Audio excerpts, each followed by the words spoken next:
The following public affairs presentation is produced exclusively for the Cox Channel.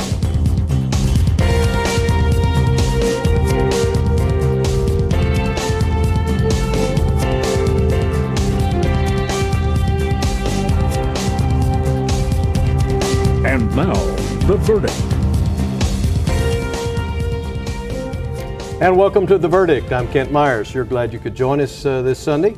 On my right is not my twin brother, although it is my brother, Stewart Meyers, who's agreed to co-host with me for the next 4 weeks while Mick Cornett is gone, although I will tell you that at some point, Mick will be back.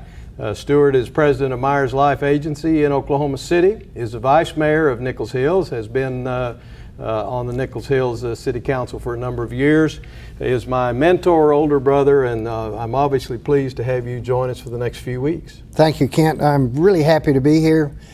Sandy and I watch your program every Sunday morning, so it's really a pleasure to be here. Well, I'm awfully pleased you'd help us. We've got a good show today. We're going to be visiting once again, Stewart, with Joe Castiglione, the athletic director at the University of Oklahoma. Joe's a frequent visitor on The Verdict and always brings us new information about what's going on at the University of Oklahoma, and there are an awful lot of positive things going on down there that we'll hear about. And once again, thanks for joining us. Pleased to be here, and I'm excited to hear what Joe has to say about Oklahoma University. Well, we're both Oklahoma University graduates. Absolutely. And we're athletic stars there in years past, depending on what intramural activity you were looking at. In any event, let's go to a break. You're watching The Verdict. This is Kent Myers with his brother Stewart. We'll be back with Joe Castiglione.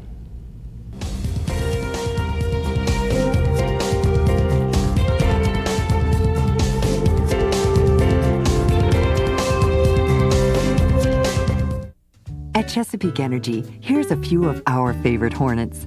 Alexis likes reading. Sam enjoys history. Alec loves math. Chesapeake is proud to support both the Oklahoma City NBA Hornets and the Young Hornets at Horace Mann Elementary, where over 150 Chesapeake employees mentor to children each week. The students gain a lot from the experience, but not as much as we do. Chesapeake Energy, committed to building a better Oklahoma.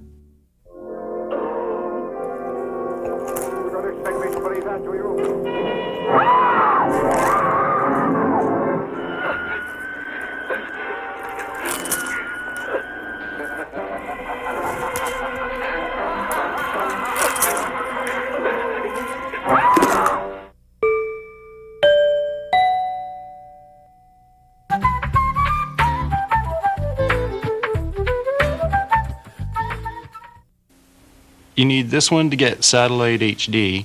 This one's your DVR. This one's for local channels. This one's... What are we supposed to do with all this stuff? Got you covered. Oh, by the way, that old satellite stuff makes a great end table. That doesn't look so bad, right, honey? Don't live in satellite denial. Get the latest entertainment without the hassles. From Cox, your friend in the digital age. I'm Chris Paul. And I'm Dave Lyell with some of our friends from the Boys and Girls Clubs in Oklahoma. Growing up is tough. Everyone needs a fun and safe place to learn and grow. Boys and Girls Clubs offer programs that instill a sense of pride, purpose, and belonging. Club kids have grown up to become movie stars and, yes, even basketball legends. We hope you'll join Cox, Oklahoma in supporting the Boys and Girls Club. Get involved with your local club today because it truly is a positive place for kids.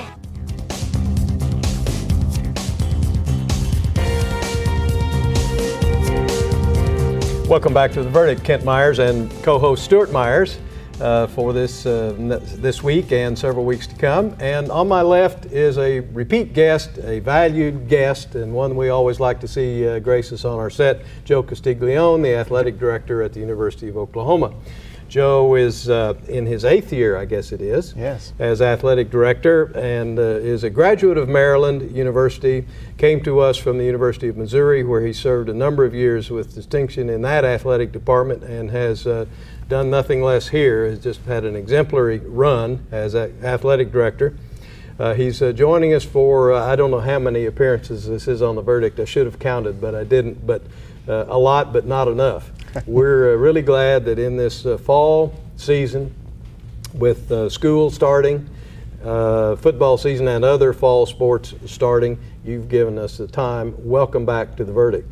Thank you, Kent, and really enjoy experiencing a little brotherly love this morning on the side. Yeah, we'll do our best to keep the fisticuffs to a minimum.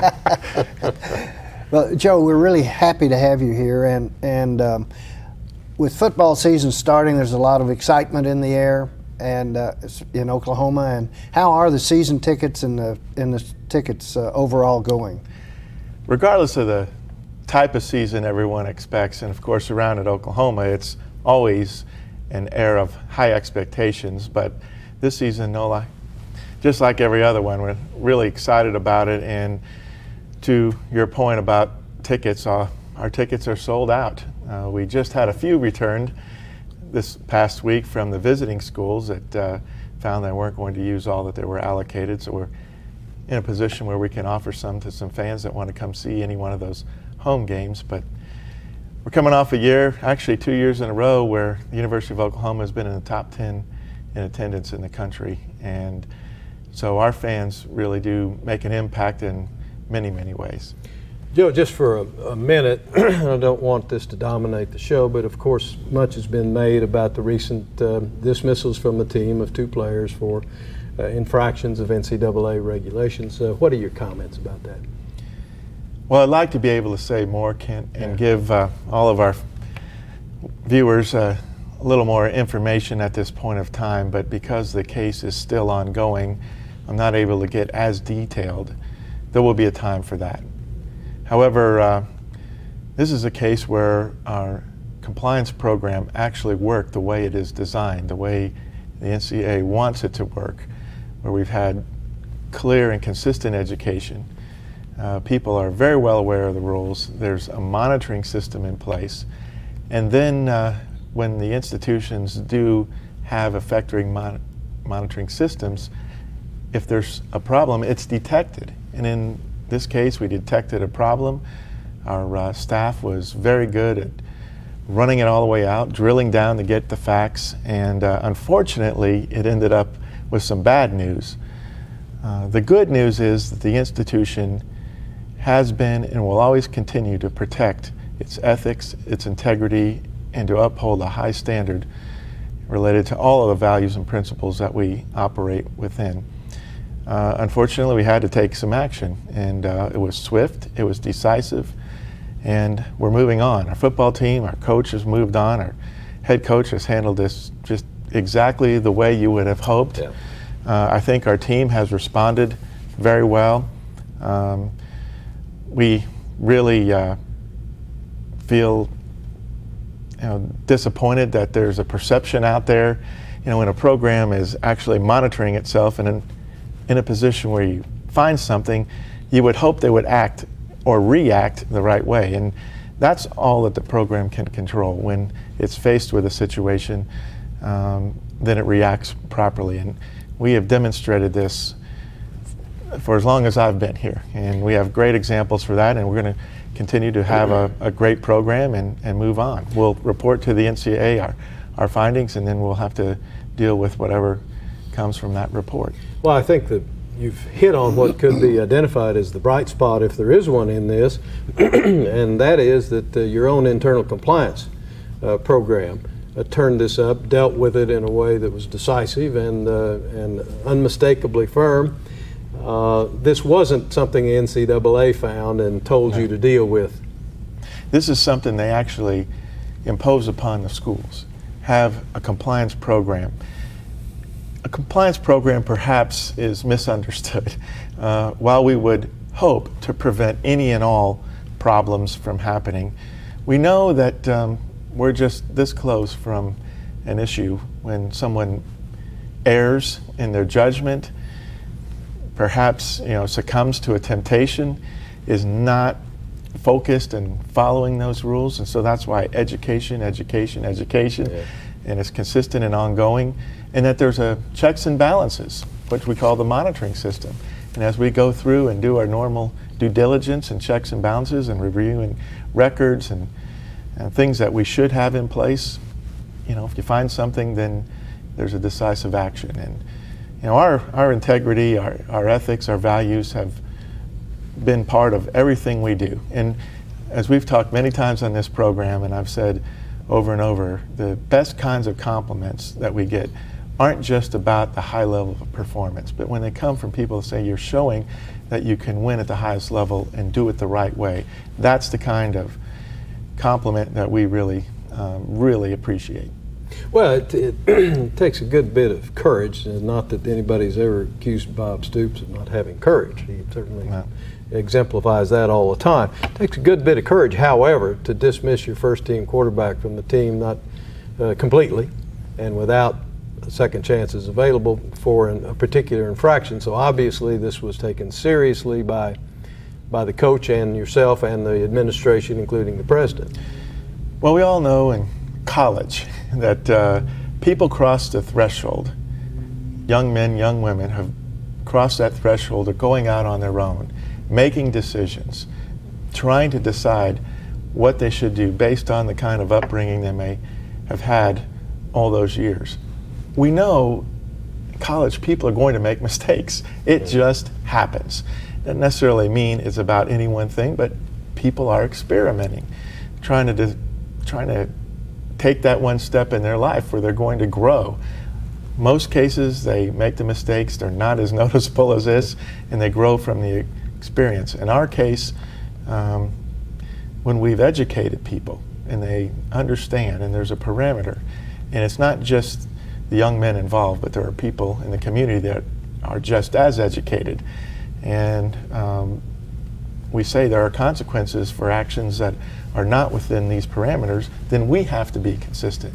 And I think in the case of Coach Stoops, it was unmistakably a strong sign of leadership. It wasn't about, let's see if we can get a game or two off for this indiscretion. It's, look, we've said several things, that there are values to this program, values we're going to uphold. There is one most important thing, that no one individual is any bigger than the program itself. And when one starts to act like that, then they've obviously operated outside of the boundaries that we have in expectations for our student athletes. And once this was determined and there was sort of this conscious effort to circumvent the rules, and there wasn't any place for those people on our team. We wish them well. They're young people that have made mistakes. We hope that they can learn from it and go on and have a productive life, but they just cannot have that life with the University of Oklahoma. Thank you. Let's take us to a break. We'll come back. You're visiting with Joe Castiglione. You're watching The Verdict.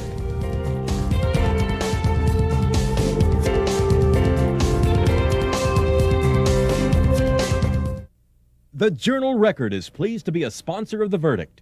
The Journal-Record, since 1903, the best source of Oklahoma business news and legal information. Okiwani is an Indian name for a place where children play. When we obtained the camp, we found a lot of oil debris left in the woods. We saw a commercial about how the oil and natural gas industry cleans up old oil well sites. We called the OERB, and they agreed to remove tons of concrete and steel. It didn't cost us a thing. Thousands of children have left their footprints on this land. Thanks to the oil and gas industry, they will for a long time to come. All children deserve a life of hope and love, but sometimes they experience a life of pain, neglect, and abuse. When that happens, each child deserves all the quality assistance and representation that can be offered in our legal system. For more information, call 23-CHILD. Oklahoma Lawyers for Children, helping to bring hope and love back to the lives of abused children. Brian and I invite you to join us at the Governor's Mansion for September Fest. We're excited about hosting this free festival with our presenting sponsor, the Oklahoma State Medical Association. We'll have games, music, face painting, the Cuddly Centennials, fish from the Oklahoma Aquarium, and more. Bring a picnic lunch or enjoy great food from the many vendors on Northeast 23rd Street. The Governor's Mansion will be open for tours all day. And the Oklahoma History Center across the street will offer free admission. Make plans to join us at September Fest. Just keep it. Thank you. Dr. Kessler? What's up with the pizzas? Well, I just got my first satellite bill, and those extra fees were a bit of a shocker. So I had to take a second job. Hey, this was supposed to be pepperoni, dillweed. Hey, it's Dr. Dillweed to you. Whatever. Kids. It's cool. I'm a people person. Don't live in satellite denial. Get all your entertainment without the hidden charges from Cox, your friend in the digital age.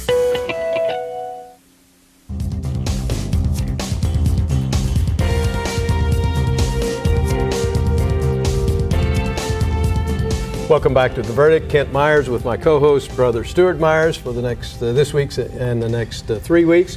We're visiting with the Oklahoma Athletic Director, Joe Castiglione. Joe, sure glad you're back.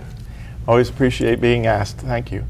Joe, we're happy to have you here. And question that came to my mind, the athletic department budget at the University of Oklahoma has to be very important to the university. Could you, in general, maybe tell us how the budget is funded? Sure. Our budget going into this fiscal year is right near $65 million. And the athletic department is considered an auxiliary operation of the university. And yet we still operate fully within and in support of the institutional mission. Auxiliary does not necessarily mean out on an island operating by itself. Yet, we are responsible for generating all of the funds necessary to support the type of athletic program that we have, to give the sports the resources that are necessary to compete at the highest level. And we do that by generating revenue in a variety of ways, not the least of which comes from ticket sales, but we have fundraising programs. We've expanded all of our reaches in the area of technology, whether it's radio and television conventionally or these new platforms and new opportunities through technology, the internet and the like. Licensing, we've talked about many times on this program. Years ago, the university had all sorts of people making money off of its name and its logos and its marks, et cetera. And over the last 10 years, the universities have all moved to try to license those logos and marks and control the use of their names. And because of that, there's been a revenue generation for the university. The retail outlets were making it before. Now the institution can participate in that. And of course, we try to get really creative at finding new sources of revenue. All that is to say that we have to make it work. There has never been, since I've been here, I can't speak about years and years ago, but to my knowledge, there's never been any penny, not 1 cent of taxpayer money that goes to support intercollegiate athletics at the University of Oklahoma. We don't depend on any institutional support, meaning the institution is not funding aspects of our athletic program. And actually, one of the few universities, very few universities in the Big 12 and in the country that don't depend on student support. So there aren't any student fees for intercollegiate athletics. So it puts all the burden on us to generate the money to try to pay for all the things that are necessary. At the same time, we're very, very cognizant of the fans and what they do to help our program, and we don't want to put any more burden, don't want to raise those ticket prices any more than we have to, and trying to keep it affordable. And we've been able to do that as well. Well, as a graduate and a season ticket holder, I go down to the university a lot, not only in athletics but other areas. But are there any new facilities that are going to be built? Obviously, we've had a number, but tell us about any new that are in process. Yeah, we're very appreciative of all the people that stepped forward during our recent campaign, raised over $125 million for athletic facilities and endowments. And all those facilities are online. We have a couple that are underway, the completion of the phase 2 of the soccer and tennis complex, and that'll be ready for the start of the season at the beginning of September. That includes locker rooms, permanent grandstands, a press box, permanent restrooms, all the kinds of amenities for our fans, and very, very nice, which is out on the west side of Lloyd Noble. And the past 7 or 8 months, we finished the inside renovation of the historic McCaslin Fieldhouse.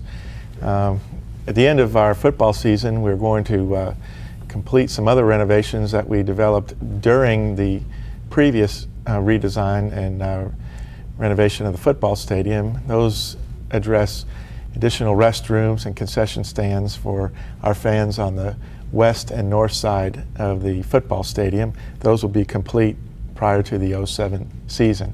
And of course, we always have several other projects that are in the queue, and quite candidly, we're probably in the early stages of thinking about some other major renovations that we'll do to several other facilities that perhaps we'll have some announcement during the course of the upcoming academic year. Well, when you get those in mind, call me and we'll get you back Sure. on here. Let me ask you about one of the jobs that you have to do from time to time, and that's hire new coaches. You've recently hired Jeff Capel as the head basketball coach. Has he hit the ground running, and is he on board and getting after it? Jeff Capel has not only hit the ground running, I think he's in a full-fledged sprint, as is his staff. Has he finished his staff, by the way? Yes. Yeah, okay. Go ahead. Hired all of his staff members, and I really think he's put together an outstanding group of individuals, two of which have head coaching experience. Ben Betts left a head coaching job in South Carolina State to come join him as an assistant, and we hired Rod Barnes, who had been the head basketball coach at the University of Mississippi for the last 8 years, the National Coach of the Year in 2001, and a really, really fine person. And I think he's going to be uniquely helpful to Jeff, because he's walked in similar shoes as Jeff, becoming a head coach at a very young age. People forget that Jeff has been a head coach for 4 years. This will be his 5th year as a head coach. And he's how old now? He'll be 32 this year. Wow. Yeah. Really starting to get long in the tooth there. But really excited about having him as staff, and I think, you know, the players' attitude and the way they've responded to him, you know, during the spring and through the summer, you know, gives us really a lot of reasons to be excited about the basketball season. This past month, he's been out on the road recruiting, acquainting himself with everybody. Obviously, people may know of him, but you know, creating the knowledge base as it relates to the University of Oklahoma. And I think there's reason to be excited about the future of Oklahoma basketball. We also hired another new head coach early in the summer. KJ Kindler is our new women's gymnastics coach, and she is highly acclaimed National Coach of the Year a year ago. Wow. Comes in and has a chance, you know, to really do something special. It's not like our program has been down. They finished in the top 12 again this year at the Nationals, and so expect very, very good things from her staff, and excited to get her. She's a highly, highly respected coach out there. We need to ask you to put in a good word for us at the Verdict to get KJ Kindler and Jeff Capel on our show. Be good. We have to break right now and cut this segment off. I'm sorry, but we'll have you back in a few months when things are settled down, as they never do for you. We're awfully pleased to have had Joe Castiglione on today. You're watching The Verdict. Stay with us. We'll be right back.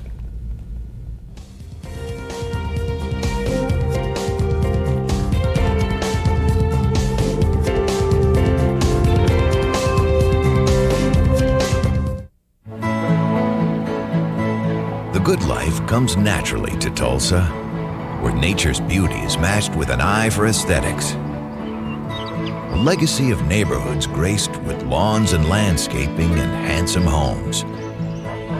A place that seems to have patented an ideal lifestyle. Bank First is loyal to the quality of life Tulsa assures its citizens, to the priority placed on education, culture, and growth. Loyal to builders who transform raw land into residential charm. Developers who see opportunity and add vitality to Tulsa's economy. Bank First serves both enterprise and private lives that need a loyal partner. It's how we help nurture this city's very good life. Bank First. Loyal to Oklahoma. Loyal to you.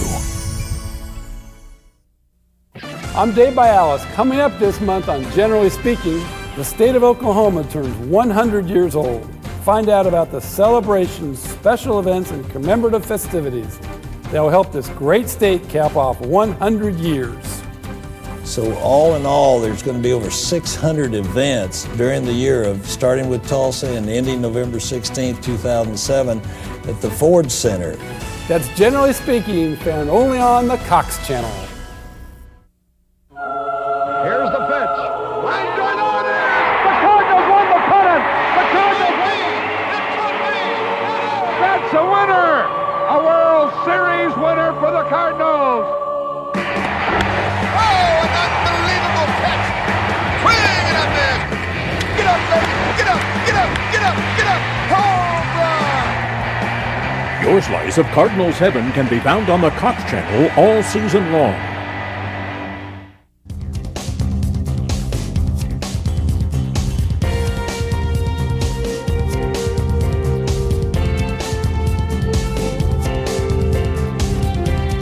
Welcome back to The Verdict. Kent Myers with my brother and co-host Stewart Meyers Jr. Stu, Joe Castiglione's an awfully good guest.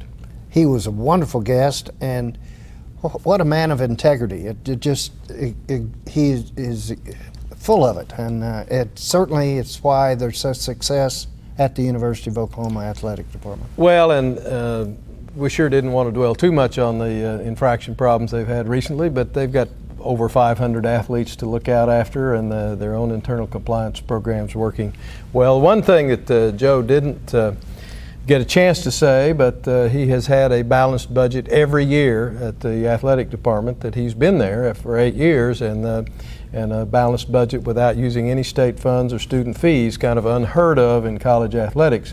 So financially, they are really managing their business well. And speaking of managing their business well, what are we doing next week? Well, next week we're going to have Steve Turnbow, who's chairman of the Chamber of Commerce in Tulsa, and we're looking forward very much to visiting with Steve on the affairs of Tulsa. Yeah, and in that regard, let's go ahead and get our websites picked up. Obviously, the website to reach Joe Castiglione is www.soonersports.com, and for The Verdict, it's www.theverdict.tv. Please tune into our website. Tell us what you'd like to see. Tell us what shows you'd like to, what subjects you'd like to see us do shows on, what people you'd like to see us have on as guests. For Stewart, my brother and co-host, this is Kent Myers. You've been watching The Verdict, and we appreciate it.